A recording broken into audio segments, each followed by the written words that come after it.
رضوان رضوی صاحب، کچھ باتیں، کچھ خبریں ایم ایم اے کے اتحاد نما منظرنامے سے بھی ملتی جلتی جو ہے نا وہ نظر آ رہی ہیں. آپ کو لگتا ہے کہ ایم ایم اے بحال ہو سکتی ہے یا مولانا کس ٹارگٹ پہ آپ کو نظر آ رہے ہیں؟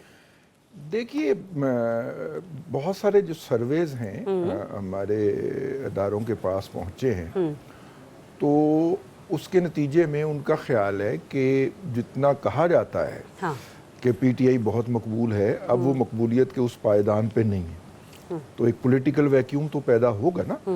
تو اس پولیٹیکل ویکیوم کو فل کرنے کے لیے یہ ہماری جو پولیٹیکل پارٹیز ہیں، جن کے اندر جمعیت علماء اسلام ہے، جن کے اندر جماعت اسلامی ہے، یہ ان کو اگر اکٹھا کیا جائے تو یہ ایک مؤثر قوت بن سکتے ہیں. اچھا. تو اس لیے اب دیکھیے نا، مولانا فضل الرحمان صاحب سے جو معاملات خراب ہوئے ہیں اس کی ایک وجہ یہ بھی تو تھی نا کہ مولانا فضل الرحمان صاحب سے کوارڈینیٹ کر رہے تھے اسد کیسر صاحب. تو اسد کیسر صاحب غائب ہو گئے منظرنامے سے. نہ وہ مولانا کی طرف جا رہے تھے، نہ وہ بانی پی ٹی آئی کو جیل ملنے جا رہے تھے. پھر بتایا گیا کہ ان کی ایک صاحبزادی جو ہیں وہ ذرا ہیں ڈسیبل ہیں، تو وہ ان کی ٹریٹمنٹ کے لیے لندن میں مقیم ہیں. چلیے، یہ ایک ویلڈ جواز ہو سکتا ہے.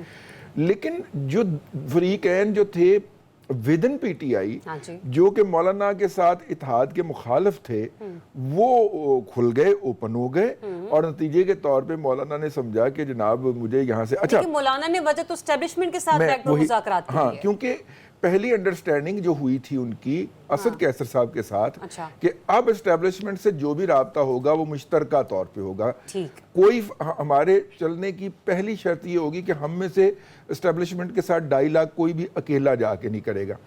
اور سواتی صاحب نے آگے قرآن سر پہ اٹھا کے کہہ دیا کہ جی مجھے تو کہہ دیا گیا ہے کہ رابطہ کروں. لیکن ان کے اس اتنے بھرپور عمل کے بعد بھی پاکستان تحریک انصاف کے جو لوگ ہیں وہ اس سارے عمل کو ڈسون کر رہے ہیں، اور خود چیئرمین بیرسٹر گوہر صاحب بھی. ہاں، انہوں نے پھر مطلب کہ دوسری طرف سے جب پوچھا گیا کہ بھائی آپ اس کو کلیریفائی کریں کہ آپ سے جب ایک انڈرسٹینڈنگ ہوئی تھی کہ یہ ہماری بیس بنے گی آگے چلنے کی، تو پی ٹی آئی کی طرف سے جس بندے نے رابطہ کرنا تھا وہ بندہ پاکستان کے اندر موجود نہیں تھا. میں اسد کیسر صاحب کی بات کر رہا ہوں. تو بہرحال یہ اس کا پس منظر تھا. لیکن فیوچر کے اندر جو ایک پولیٹیکل ویکیوم اور ویزا یہ دونوں قوتیں جو ہیں، ان کا پولیٹیکل بیس جو ہے، جماعت اسلامی کا بھی جو تھوڑا بہت ہے وہ بھی، اور مولانا فضل الرحمان صاحب کا بھی، وہ کے پی کے ہے. تو مجھے یہ ایکٹیو ہوتی ہوئی نظر آ رہی ہیں. سڑک کسی اور نے گرمانا تھی اور گرما یہ رہی ہیں. اب آپ دیکھیے نا، جماعت اسلامی نے ملتان کے اندر ایک بہت بڑا غزہ کے اوپر اجتماع کیا ہے، اسلام آباد میں کیا ہے، اب وہ لاہور میں کرنے جا رہے ہیں. لاہور میں مولانا کی پارٹی بھی ان کے ساتھ شریک ہوگی، اور یہ جماعت اسلامی وقفہ دے گی. اور اس موضوع پہ یا اس طرح کے کسی اور موضوع کے اوپر مولانا فضل الرحمان کے پی کے اندر اس طرح کے اجتماعات جو ہے وہ کرنا شروع کر دیں گے. تو بیسیکلی اس اتحاد سے آپ کو لگتا ہے کہ کے پی کے میں کوئی چینجنگ آ سکتی ہے؟ نہیں، چینج نہیں آ سکتی. وہ جو پولیٹیکل ویکیوم ہوگا نا، آپ اگلے الیکشن سے پہلے یہ باتیں یا خبریں سن سکتے ہیں کہ فلاں صاحب پی ٹی آئی چھوڑ کے جماعت اسلامی میں شامل ہو گئے یا جے یو آئی میں واپس چلے گئے.